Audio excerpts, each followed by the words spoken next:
ভোটের সময়ে কোনো ঝামেলা বা নিরাপত্তাহীনতা কি আপনাকে ভোট দেওয়ার ক্ষেত্রে বাধা তৈরি করবে কিনা, এই ব্যাপারে কিন্তু 55% বলেছেন যে নিরাপত্তাহীনতা মানুষকে বাধা দিতে পারে। এখানে একটা ইন্টারেস্টিং পরপর দুটো যেটা আছে এবং কেন সেটা আমরা বুঝতে পারছি। সেটা হচ্ছে যে সারা দেশে প্রায় 55% বলেছেন, আদিবাসীদের ভিতরে 62% বলেছে যে তারা এটা মনে করেন। কিন্তু যত বাধাই আসুক 86% তারা বলেছেন যে তারা উদ্বেগ সত্ত্বেও তারা ভোট কেন্দ্রে যাবেন এবং তারা মনে করে যে আমি হয়তো তারা আশা করে নিরাপদ বোধ করবেন ভোট কেন্দ্রে যেতে।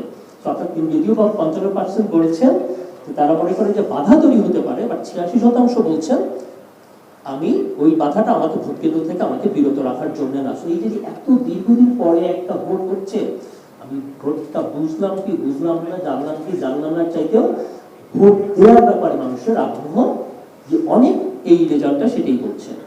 যাদের বয়স আবার একটু 35-এর বেশি তাদের মধ্যে কিন্তু 23% মাত্র বলেছে যে তারা জুলাই সনদের ভিতর যে বিষয়বস্তু সেটা সম্পর্কে তারা জানে।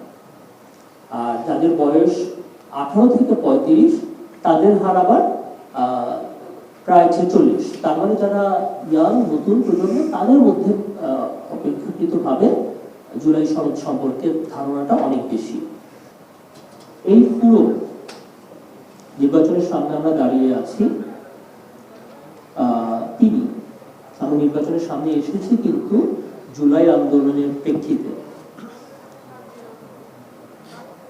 এতগুলো প্রাণের বিনিময়ে, এতগুলো প্রাণ যারা আহত হয়েছেন, যারা কাউকে হারিয়েছেন, তাদের যে আত্মত্যাগের বিনিময়ে আমরা যে নির্বাচনটা সামনে এসে দাঁড়িয়েছি, সেই নির্বাচনে আমরা আরেকটা জিনিস খেয়াল করলাম যে বৈষম্য বিরোধী বাংলাদেশ চিন্তা করে আন্দোলনটা হয়েছিল, আমরা নির্বাচনের আগে নির্বাচনের আবহাওয়াটার মধ্যে সেই কিন্তু বৈষম্য বিরোধী জিনিসটা দেখতে পাচ্ছি না।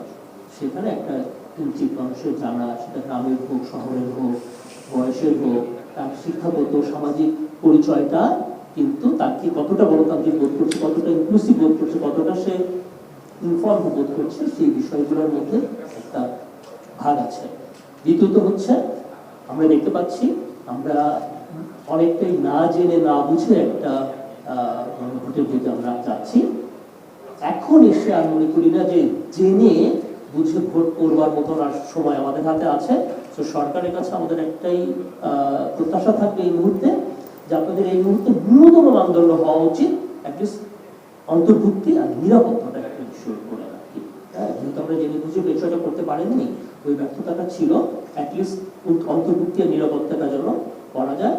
আর যেই আশঙ্কাটা আছে সরকারের নিরপেক্ষতার বিষয় নিয়ে অথবা রাজনৈতিক দলগুলো কতটা ফল মেনে নেবেন সেটা নিয়ে, সেই জায়গাটা আমার মনে হয়েছে তার নিরপেক্ষতা এবং আস্থাটা কিন্তু ফলাফলের গ্রহণযোগ্যতার একটা পূর্ব শর্ত। সেটা আমরা মনে করি যে গুরুত্বপূর্ণ।